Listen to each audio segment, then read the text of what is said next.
Hello, friends. I am Chevee. Welcome to my shed. How are you today? How's life in your world? How's things where you are? Please let me know in the comments. I love hearing from you. I hope you know that at this point. I want to hear from you, especially during this weird time where we're not hearing from anybody because we're all kind of stuck at home. I really like hearing from you right now. This weekend, my little one stayed again. Keely, she came and stayed all weekend with me, and she asked me last year if we could go fishing, and I said yes, and then we just never got around to it. Like, between soccer and summer activities, and it just never worked out, so we never got to go. And then I was like, you know what, we could go fishing. And she was like, oh yeah, let's do that. And she was really excited to go. And I preempted her. I warned her up front, like, listen, we're not going to catch anything. Like, it's way too early in the year. The water is still way too cold. We don't really have access to any good ponds or lakes around here, so it's all fast-moving streams right now because of winter runoff. Like, the chances are we're not going to catch anything. She said, I don't care, Dad, I just want to spend time with you. Which melts your heart, and you go, okay, let's do it.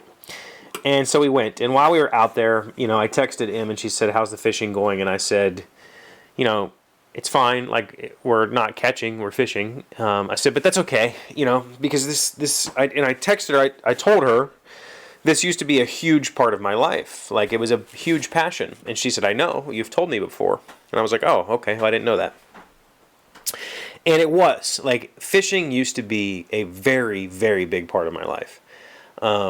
During trout season, especially, which is like late winter, like middle of January to now, even into May, is a good time for trout. I would go every weekend. Like, the places that I would go trout fishing are an hour and a half from here. I would drive to get to my spot. I would hike a couple of miles to go fishing. I would, at least once a year, me and a couple of friends would do a hiking, camping, fishing trip for a couple of days.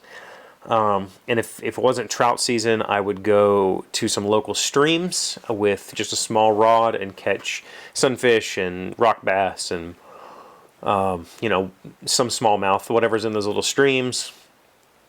I fished a lot. I had a kayak, and I would take it, or a canoe, I'm sorry, and I would take the canoe out on some local rivers and fish.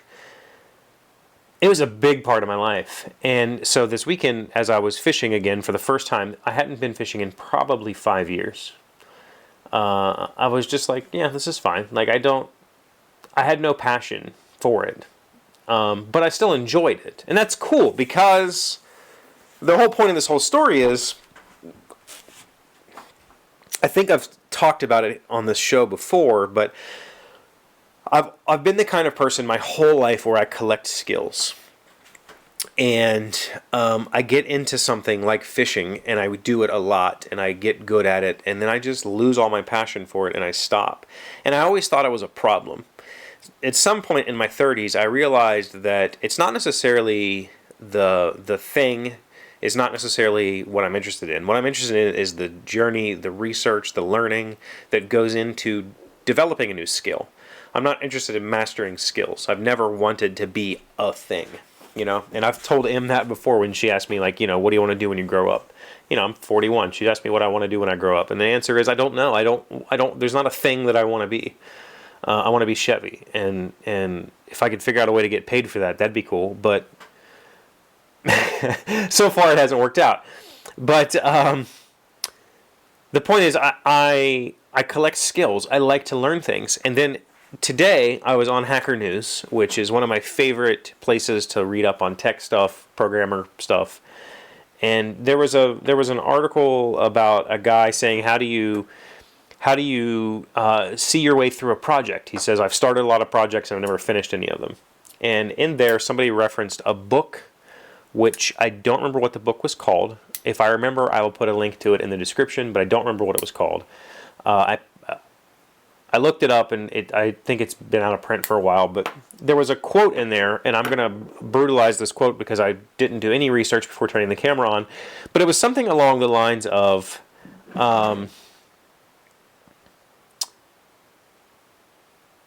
if you don't finish things, then maybe you already got what you wanted out of it. And that's like like bring to somebody like me who I've collected all of these vast array of skills. My whole life I've gotten really interested in things and then given them up without ever thinking about them again.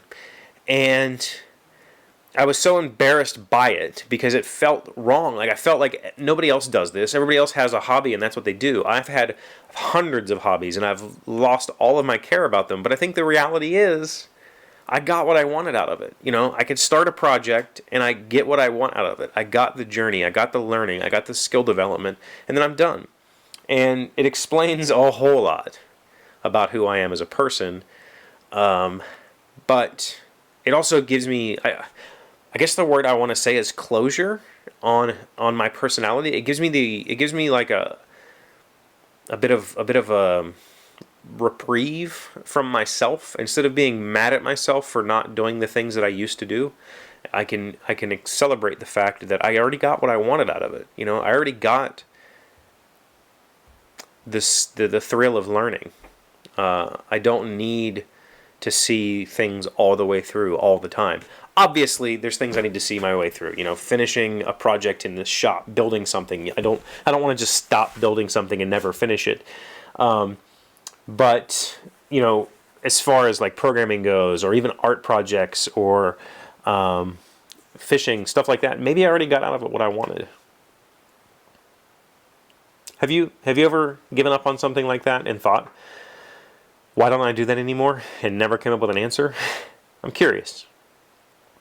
I don't think I'm alone. Obviously, there's a book written about it. And I read a whole lot of threads of people who were feeling similarly about their kind of waxing and waning of interest on things. Let me know in the comments. What do you think? Thank you for being here as always. Thank you for liking, commenting, subscribing, being amazing friends and wonderful people. I really appreciate you. And I will see you tomorrow. The word today is analogous. It's an adjective meaning similar or comparable in some respects. Nikki tried to argue that attending public school in Manhattan was analogous to attending the prestigious boarding school in the country, but her argument was weak and her grandmother wasn't buying it. Analogous. A-N-A-L-O-G-O-U-S.